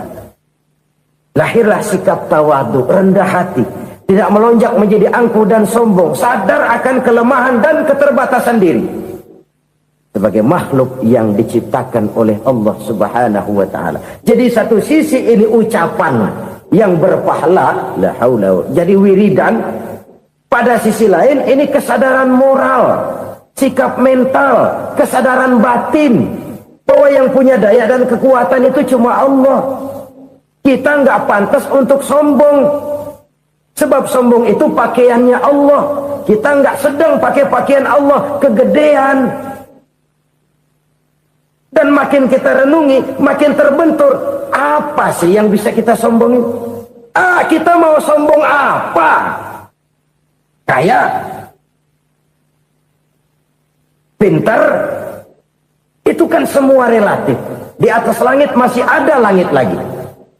Jadi oleh karenanya, marilah kita menyadari. Manusia hanya wajib berusaha, tapi tidak pernah wajib berhasil. Yang berusaha saja tidak wajib berhasil, apalagi yang tidak berusaha.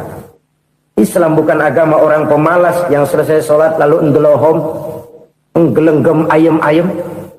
Tapi Islam bukan agama orang sombong yang setelah berusaha lalu tidak memerlukan Allah. Kita bisa saja bikin proyeksi, tahun sekian kita bakal panen besar menurut perhitungan otak. Tapi ada kejadian lain. Apa? Tikus ngambek. Habis itu dimakanin tikus, panen gagal. Proyeksi rasional gagal oleh tikus-tikus yang ngambek itu. Bisa saja terjadi. Tahun depan kita panen besar, urung. Kenapa? Musim panas panjang. Dan sekarang ini koran-koran bikin berita musim mengalami penyelewengan. Bukan cuma manusia yang nyeleweng sekarang. Musim pakai nyeleweng. Mestinya kan musim hujan udah selesai, masih hujan-hujan juga. Musim. Nah sekarang kita boleh bikin proyeksi, kita bakal panen besar. Tahu-tahu musim panas panjang, sawah retak, air kering. Cari teknokrat yang paling botak, suruh pendekin tuh musim panas. La haula wala quwata illa billah. Inilah kesadaran moral. Saudara, saya teringat satu saat ada seorang konglomerat. Umurnya ya kira-kira 70-an. Satu saat dia ditanya oleh wartawan, "Pak, umur Bapak berapa sih?" "Ya paling 10 tahun." 10 tahun? 10 tahun? Anak Bapak berapa orang? Satu saja? Satu. Harta Bapak berapa? Ya paling-paling bangsa 7 juta kali. 7 juta? Iya. Pak, kenapa Bapak bohongi saya? Bapak punya buku biografi. Koran-koran, majalah-majalah banyak memuat cerita riwayat hidup Bapak. Saya tahu umur Bapak 70. Kenapa bilang cuma 7 tahun? Saya tahu anak Bapak 8. Kenapa cuma bilang 1? Saya tahu harta Bapak miliaran, mungkin triliunan. Pabrik di mana-mana, bank di mana-mana. Kenapa bilang uang Bapak cuma 7 juta? Nah, kata si konglomerat tadi, kamu benar nak, kamu benar. Umur saya kalau jumlahnya memang 70 nak. Cuman ingat-ingat saya, baru 7 tahun terakhir ini saya sujud. Baru 7 tahun terakhir ini saya berusaha dekat dengan Allah. Saya laksanakan perintahnya, saya jauhi larangannya. 7 tahun inilah rasanya yang ada nilainya di hadapan Allah. Yang 63 tahun matong, kelabu, kelem umur gue. Habis untuk maksiat, untuk munkarat. Maka ketika ditanya tadi, umur saya 7 tahun itu. Oh begitu Pak. Oh iya. Lalu anak Pak. Anak bapak kan 8. Kenapa bilang cuma 1?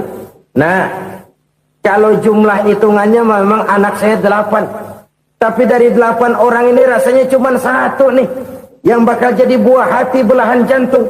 Pelanjut cerita, penerus sejarah. Bakal jadi anak soleh yang akan mendoakan saya. Cuma 1 rasanya anak saya ini yang bakal jadi buah hati saya. Besar-besaran saya. Yang akan mendoakan di kubur saya. Yang akan mendoakan di akhirat saya.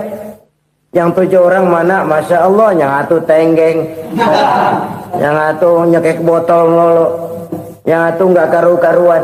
Makanya saya bilang 1 anak saya yang akan bisa mendoakan saya. Oh begitu Pak. Iya.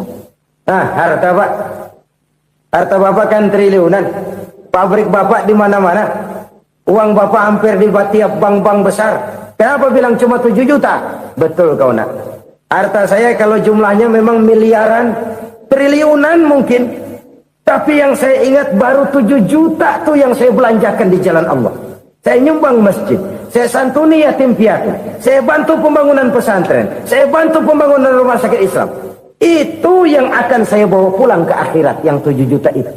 Yang triliunan itu nanti akan diperebutkan oleh anak-anak saya sebagai waris saya. Jadi harta saya 7 juta itu yang bakal nemenin saya di akhirat. Yang akan saya bawa pulang jadi teman saya. Ini merupakan cerminan dari rapuhnya akhlak kita kepada Allah Subhanahu wa ta'ala. Karena usaha saya memang, karena saya peras keringat banting tulang, tentu. Tapi sadarkah kita bahwa sepanjang yang bisa kita lakukan cuma berusaha, peras keringat banting tulang, pergi pagi pulang sore. Tapi bisakah kita memastikan hasil usaha kita? Apalagi yang paling dekat, misalnya saja yang sungguh-sungguh di luar jangkauan kemampuan kita. Soal rezeki, soal jodoh, soal maut. Kitakah yang mengatur? Kitakah yang menentukan? Subhanallah. Manusia sungguh tidak berdaya menghadapi 3 hal paling pokok ini. Rezeki, kita cuma bekerja. Kitakah yang menentukan? Tidak. Kita berusaha saja rezeki belum pasti dapat, apalagi kalau kita tidak berusaha. Jangan terjebak dalam fatalisme, belum perang udah nyerah. Emang dasar rezeki datangnya dari Tuhan, gak usah kerja dan ntar juga kalau dia datang. Dari mana datangnya? Kerja saja belum tentu dapat rezeki, apalagi kalau tidak kerja. Yang jelas usaha perlu kepastian, itu urusan Allah. Ini akhlak kepada Allah Subhanahu wa ta'ala. Jodoh juga begitu. Kita berusaha, kita berupaya, Allah menghendaki lain jadinya. Maut juga begitu. Siapa sih yang pengen ngadepi maut? Siapa sih yang pengen mati? Siapa sih yang pengen ketemu malaikat Israel? Tidak seorang pun kalau ditanya, kecuali mereka yang putus asa ya. Kalau otaknya masih normal, mau mati mesti belakangan dulu udah dikit. Tapi yang satu itu saudara, kalau dia sudah datang, tenaga mana yang bisa menolak? Kalau dia sudah berkunjung, kekuatan mana yang bisa menghindar? Kalau dia sudah ingin bertemu, kemana kita bisa melarikan diri? Manusia sepanjang yang dia lakukan hanya berusaha, tapi kepastian, ketentuan dari Allah Subhanahu wa ta'ala. Orang yang kufur nikmat, nutup-nutupin Allah. Dia merasa rezekinya adalah mutlak peras keringatnya. Seolah-olah Allah nggak punya peranan apa-apa di situ. Oh, ini kan saya bisa rumah begini karena saya kerja keras. Oh, ini mobil saya begini saya kerja keras. Peras keringat, banting tulang, keras.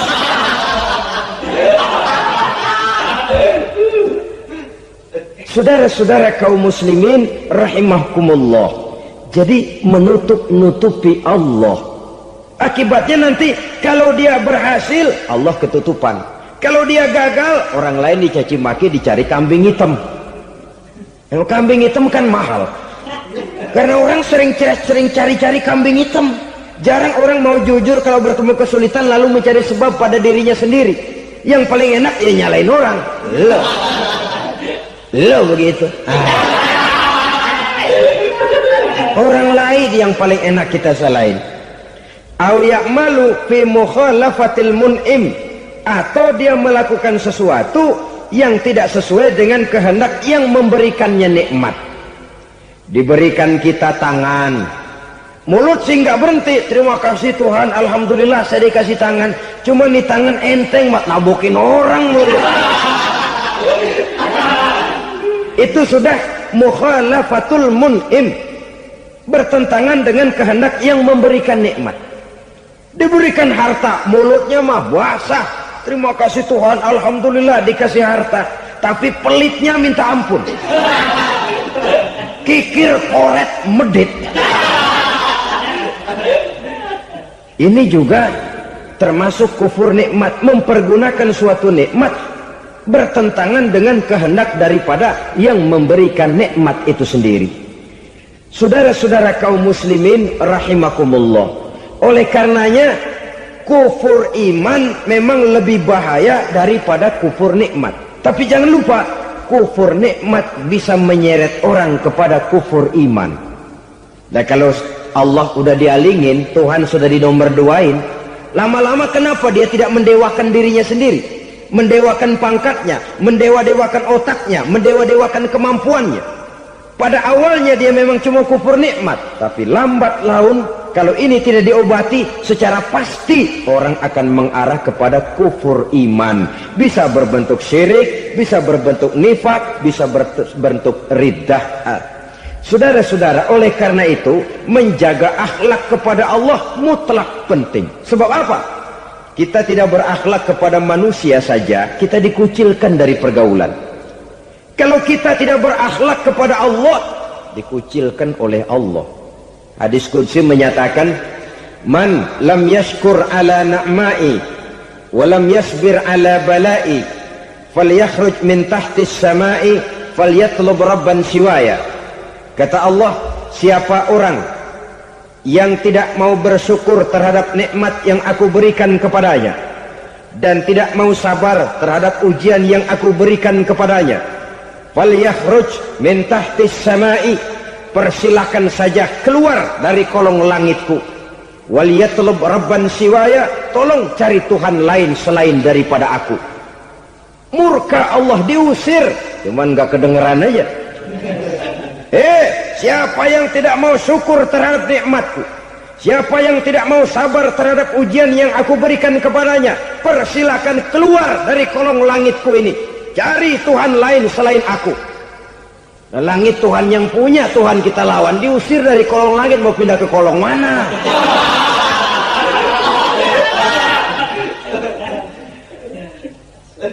Jadi jangan merasa kufur nikmat kan enteng. Iya, kelihatannya begitu, tidak sebahaya kufur iman. Tapi kufur nikmat ini merupakan anak tangga yang kalau kita sudah mulai naik, kita akan naik terus sampai kepada tingkat di mana kita mengalami kufur iman. Kalau sudah ke sana, maka akhlak kita kepada Allah terkenalah erosi, terkena polusi, hancur akhlak kepada Allah, dan itulah sumber kesengsaraan abadi. Kalau cuma kita tidak berakhlak kepada manusia, barangkali resikonya cuma kehidupan di dunia ini. Mungkin juga ada kehidupan akhirat. Tapi kalau sudah tidak berakhlak kepada Allah, dunia akhirat kita rugi dan celaka. Maka pada kesempatan ini saya mengajak, marilah jaga baik-baik akhlak kita kepada Allah. Satu kali kita bertauhid, sampai mati kita bertauhid.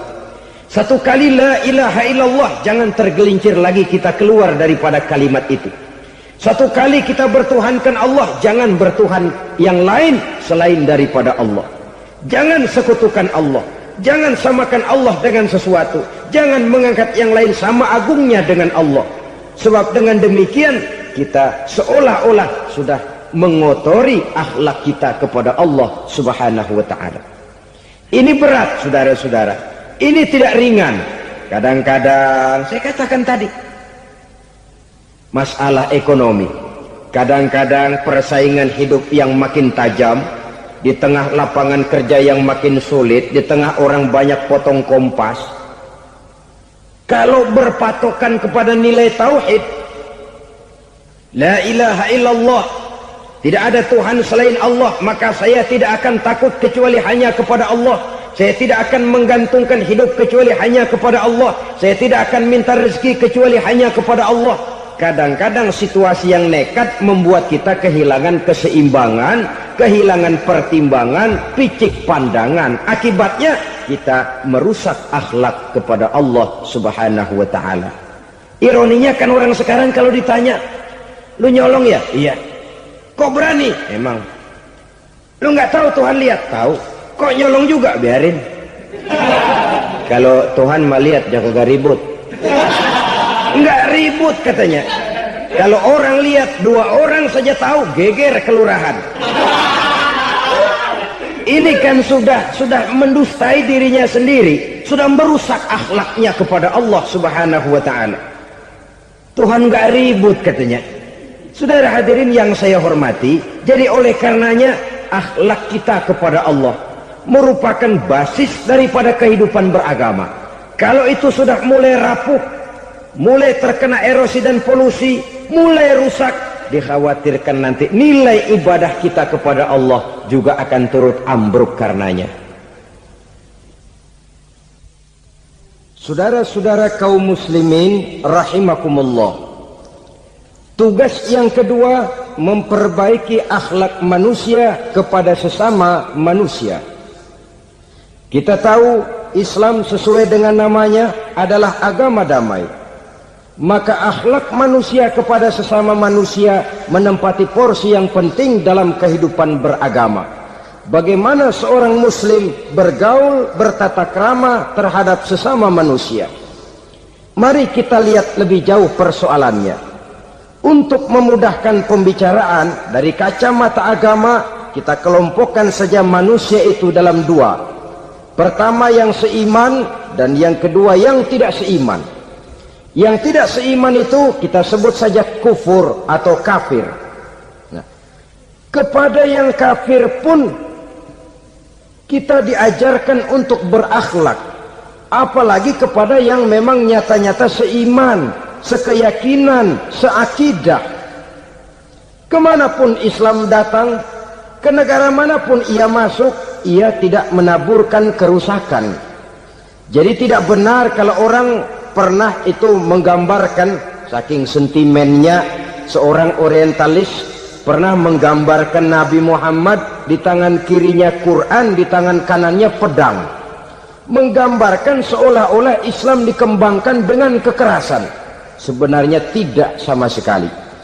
Kalaupun dalam sejarah perkembangan Islam pernah terjadi perang, maka perang dalam Islam sesungguhnya apabila kita amati sejarahnya bukan untuk memaksakan agama, karena memang agama tidak bisa dipaksakan, tetapi justru untuk mempertahankan agama dari segala macam hambatan, rintangan, hinaan dan fitnahan. Tapi kemanapun yang jelas Islam masuk, dia tidak pernah membuat kekacauan, kerusuhan ataupun penghancuran. Candi Prambanan bahkan dipugar, gereja-gereja tidak ada yang dihancurkan oleh umat Islam. Kenapa? Islam agama damai. Soal agama, soal lakum dinukum waliyadin, la ikraha fid din, qad tabayyana ar-rusdu minal ghayy. Tidak ada paksaan dalam beragama, sebab nyata yang benar dengan yang tidak benar. Belum pernah ada orang kafir masuk ke perkampungan orang Islam lalu dikejar-kejar, diteriakin kafir, kafir, sunatin.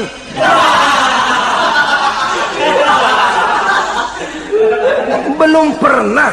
Kenapa? Islam menghormati orang lain agama. Nah, yang kafir ini macam-macam, saudara. Ada kafir harbi. Nah, ini kafir kerok. Ini kafir yang nyata-nyata memproklamirkan permusuhan kepada umat Islam, nyata-nyata mengganggu ketenangan umat Islam. Kafir yang seperti ini yang boleh diperangi. Misalnya kita mau sembahyang Jumat dijagain, nggak boleh sembahyang Jumat, getok palanya. Kafir harbi artinya tantangan perang datang dari mereka, bukan kita yang mulai, mereka yang buka front.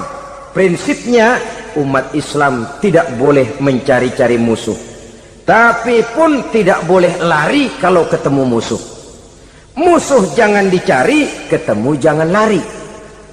Karena itu kesan seolah-olah umat Islam ini teroris, umat Islam ini destroyer, umat Islam ini sering menimbulkan keonaran, kerusakan. Sungguh satu fitnahan yang sangat keji. Umat Islam adalah umat yang cinta damai. Islam di masa perkembangannya masuki Eropa melalui Selat Gibraltar, Jabal Tariq, memasuki Spanyol. Islam tidak pernah meruntuhkan gereja, Islam tidak pernah membunuh orang-orang Nasrani. Bahkan Islam mewariskan peradaban dan kebudayaan yang begitu tinggi nilainya di bidang ilmu pengetahuan, sampai ketika itu Barat banyak mengkaji ilmu pengetahuan dari dunia Islam. Buku-buku berbahasa Arab diterjemahkan ke bahasa Yunani, dipelajari oleh para cendekiawan di negeri Barat sana. Mereka mengambil manfaat yang banyak dari masuknya Islam ke Eropa. Sementara gereja tetap berdiri dengan megahnya. Kuil-kuil tempat peribadatan tidak satupun yang diusik-usik. Kenapa? Islam agama yang cinta damai. Asal dia tidak diganggu, asal kehormatannya tidak dihinakan. Jadi kafir harbi, kafir yang nyata-nyata nantang perang, ngajak berkelahi. Itu kafir yang nyari penyakit. Kafir harbi ini